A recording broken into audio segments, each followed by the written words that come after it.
Being on social media or having a social media presence is very important for every business. Whether you are a coach, whether you're a consultant, whether you sell physical product, or you're just starting to figure out what to do, what type of online business to do, the best place to be is on social media. And it's crucial as a beginner. How do beginners start marketing on social media? Hello, my name is Beatrice Yakubu, and today I'm going to be giving you some tips as to how to start marketing on social media as a beginner.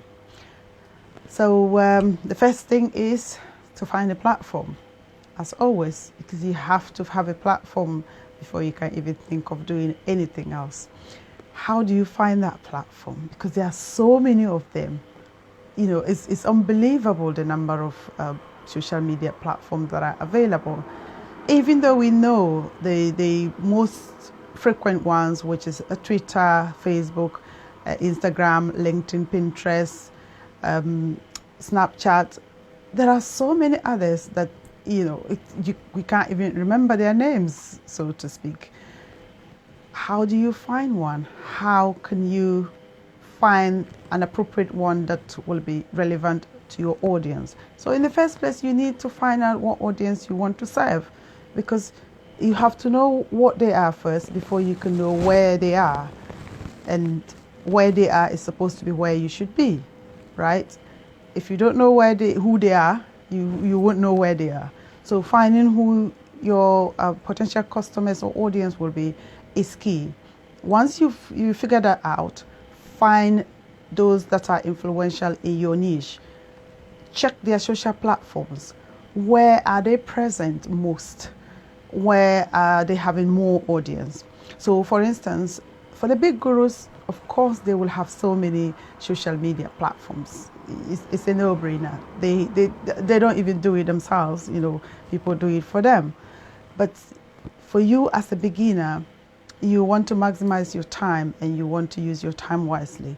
So if your influencers have so many social media platforms, that doesn't necessarily mean that you should be on all of those platforms as well, because otherwise you just suck your time and you're going to get fed up and probably give up and say it doesn't work. But it does work, trust me. So finding your influencers where they are and checking. So this is key, because if you find your influencer, for instance, so in my case, Kim Gust is one of the social media marketing leaders. So what I would do is that I would check on Twitter, how many followers does she have? On Facebook, how many followers does she have? On Instagram, how many followers does she have? On LinkedIn, how many? And then to hone in on the fact that what is her participation in each of these? And that will give me an idea of where to choose to be able to participate in. That's number one. Once you get your platform open, the point is that you are aiming for one or two, because then again, you don't want many that will get you overwhelmed. So once that's done, you want to optimize your bio. So your bio is the About Us page. Most people will look about your About Us page when you send them a friendship request. They will want to know what you're doing. What do you stand for? What are you promoting? What message are you sending out? Because, you know, people will not just accept your friendship request or connect request like that. They will want to know. And where else will they find the information? The information should be on your bio. So on the bio, you will explain what you stand for and all these values, that how you'll be contributing to the platform, what your audience should expect from you. Also, you need to put your face on your professional on the page, because people wants to see you as a human being. I know some people will say, oh, you know, I don't really want to be putting my face out there. I feel shy. And the point is that people don't really mind. And that is, you know, I'm surprised sometimes saying this myself, But that's the case. How many times you go on someone's bio and you're looking at their face and thinking, oh, that person didn't put pons on, or that person's lips are dry, or no, you don't. As long as you see that they are human, that is the most important thing. Being human is very, very interesting because human beings need to connect with humans. So putting your face out there is a good thing, other than putting animals, unless of course you're promoting animal stuff, obviously that should be your path. Otherwise, if you are branding yourself, your face have to be your image has to be presented on your platform. So that's the optimizing your bio. The third thing is to link your website or blog to your social platforms. Why? Because social platform is a borrowed site, as somebody puts it, is your embassy, and your homeland is on your website. Because if you wake up one day and Facebook, for instance, decide to shut your account or suspend your account, can you imagine the impact? Because you are going to lose connection with everyone that you've ever connected with. But guess what? If you put your blog or your website, if you link them back to your website, they know your website, they know your blog already, so they will come to you on that side. That's number one reason. And number two is the fact that we do not sell on social media. Social media is for socialization, of course, but that's where you connect the people, and your aim is to send them to your website, so that is where you do your business.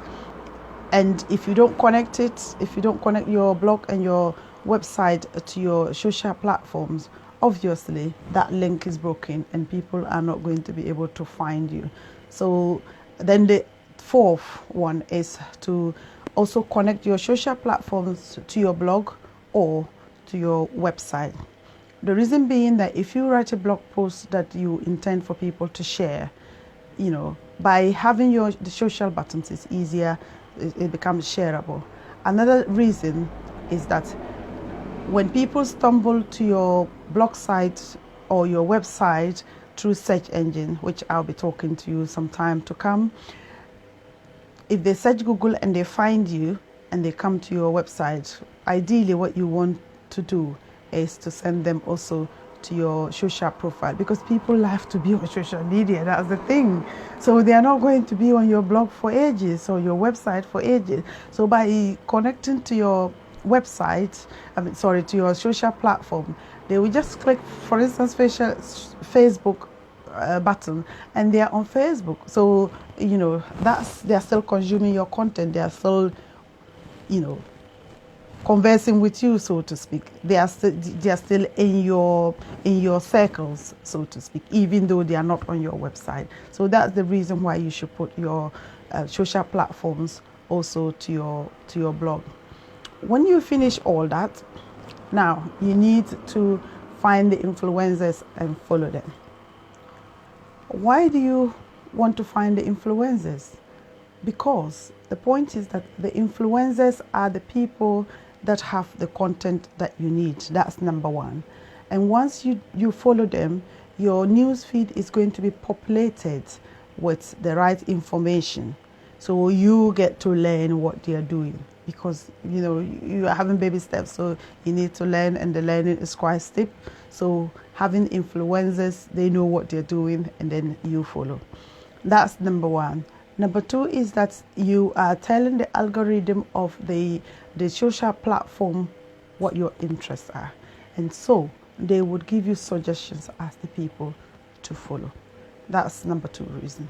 Number three reason is that when you follow the influencers, you get the chance of also following their followers.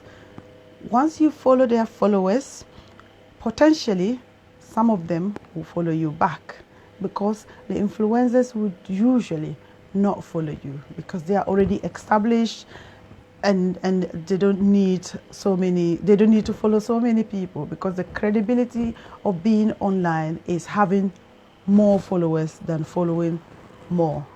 That's how it works. So the influencers would not follow anybody at all that follows them. But because you are beginning, you have to follow them, and then you have to follow their followers, so that potentially their followers will follow you back. You have to also make sure that you titrate the following, because for Twitter, for instance, if you follow too many people, this algorithm and the software will feel that you are a robot, and what happens is that your account can be blocked. So plus the fact that once you are following too many people, you would soon run out of space to follow. So that needs to be balanced as well with regards to following. After you've done the following, number 7 is to post valuable content. So your content can be text, it can be images, it can be videos. Now, I did talk about videos some time ago about why it's important, because of the fact that videos are more shareable and people comment more on it. But nonetheless, images and text still work. So you need to be posting these things as well. And your post should be something that is of value to your customers or your potential customers. Because what happens is that it is not just about your products. Social media is for socialization, so you can't just be there and be talking about buy my product, buy my thing. Your aim is to build a relationship, and building that relationship means that you have to sometimes put your products aside and then talk about just everyday things. So quotations, inspirational stuff, and breaking news that people will want to know about are also things that you should be posting about. But the thing is, putting your products and services out there is key. But at the same time, you need to balance it so that it is not just about you, it's not just about your product, but just making sure that you balance it and your audience have value. Because it's not all the time that they are going to be thinking of buying. No, it's not everyone who wants to buy now. But at least once you have that relationship going on, anytime they need to buy, they will know where to come to. So that's about the posting. Remember to follow people back when they follow you. That's the eighth tip. Because when you follow people, when people follow you and you don't follow, the rule is that people follow because they want more followers. So when you follow people, especially on Twitter, this is so key. When people follow you, you have to follow them back, and that just makes your life a lot easier. Once you get established, then you can follow people, and then you look like you have more followers than followers. But from the beginning, obviously, you have to follow people who follow you back. Ensure that you are not spamming people. You are not posting too many at the same time, because that's seen as spamming sometimes, and that can get your account shut as well.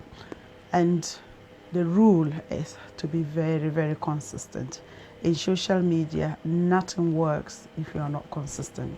You have to be consistent, you have to be patient, and you have to be willing to tweak whatever information you get, to tweak the results, and to learn as fast as you can. It does work. You just need to keep at it. Thank you for listening. I hope you have enjoyed these tips. And just to go over them again. So the first one is to find the right platform to participate in, to be able to optimize your bio. That's number 2. Number 3 is to connect your blog or your website to your social platform. Number 4 is to connect your social platform to your website. And number 5 is to find the followers, influencers in your niche to follow, and that's very key. Following and unfollowing should be done with caution. Otherwise, your accounts will get shut down. Post relevant content that resonates with your audience. Ensure that you do not spam people by posting so many at a time. Also know that you need a lot of patience and commitment, consistency. Thank you very much. If you like this video, give it a thumbs up, share it, like it, and most importantly, let me know what you think. Hopefully I shall be talking to you soon. Take care. Bye.